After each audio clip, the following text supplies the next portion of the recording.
In this video, we'll think about scatter plots, which have a linear shape to them. We're asked to examine the scatter plots here, there's 3 of them given, and determine whether the type of relation is linear or nonlinear. So scatter plots are a bunch of dots, where the dots represent ordered pairs. We call the type of graph that we call scatter plot is a discrete function, or a discrete graph, because it's made up of a bunch of points. But the shape of the graph can be linear if the dots seem to follow a linear pattern. So in this first example, we can say that this is linear. We can kind of envision a line of best fit that would go through those dots, right? In the second example, this can also be linear, but it has a negative rate of change. But the third scatter plot you can see is not linear, because part of it is increase and part of it is decreasing. Therefore, because linear functions have a constant rate of change, that third one would be nonlinear. Now let's look at a scatter plot in context. The following data, we've got a bunch of data points here, represent the weight in grams of various candy bars and the corresponding number of calories.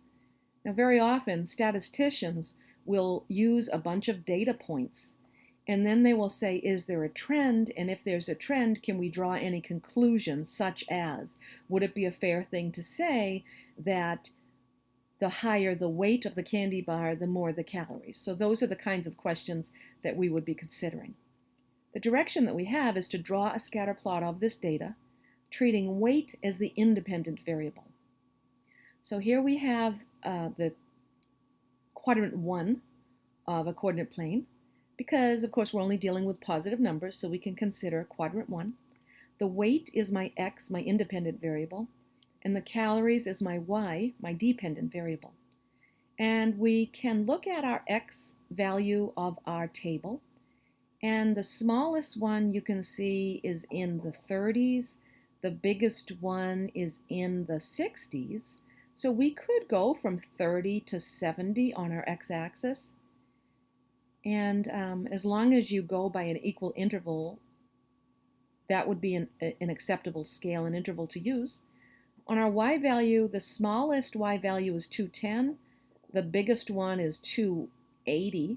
So here my y-axis, I can go 210, 220, etc. Now we can start graphing these points.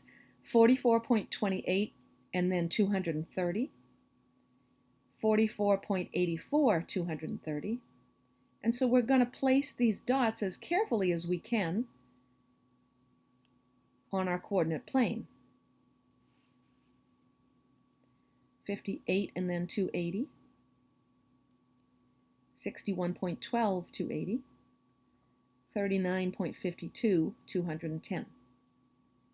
And we have some questions to answer based on this scatter plot. Now remember, all of these dots represent particular candy bars, but the beauty of a scatter plot is you just don't even think about the individual candy bar. We're just looking at the dots as a whole.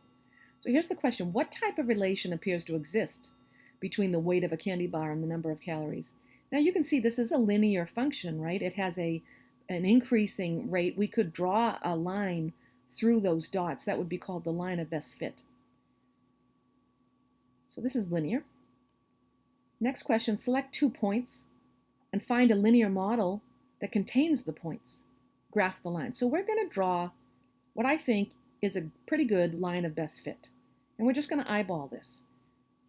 And I'm drawing a line through these 2 dots so that there's about the same number of dots on one side of the line as there are the other. This is not perfect line of best fit. To make a perfect line of best fit, I could use technology like my graphing calculator or Desmos. Here I'm just eyeballing it. The points that I used are right here on the table. So I could write an equation of this line, couldn't I? I could first find my slope, my change in y over my change in x. So let's do that. Y decreases by 70, and I used a calculator to get my change in x. And now I'm going to divide these numbers with a calculator, and I get a slope of approximately 3.24. So now I'm going to use my point slope form of a line. Y minus y1 equals m times x minus x1. And I can distribute my slope, and I can add 210 to both sides of the equation. And this is a rough estimate of the equation of my line of best fit. It would have an initial value of 81.955 and the slope is 3.24. So the question that we could be asked is to use the linear model, either the graph or the equation, to predict the number of calories in a candy bar that weighs 62.3 grams. So let's find 62.3 on the x-axis and find out where does it hit my graph. And we can say approximately 280 calories, maybe more than 280. I guess I could have said like 283 or something like that. Now let's solve this question, but using the equation. So we will put, in place of x, we will put 62.3. And we will just do the computation here. And we get 283.807 calories. So that's an example of how we use scatter plots, which are linear, with word problems.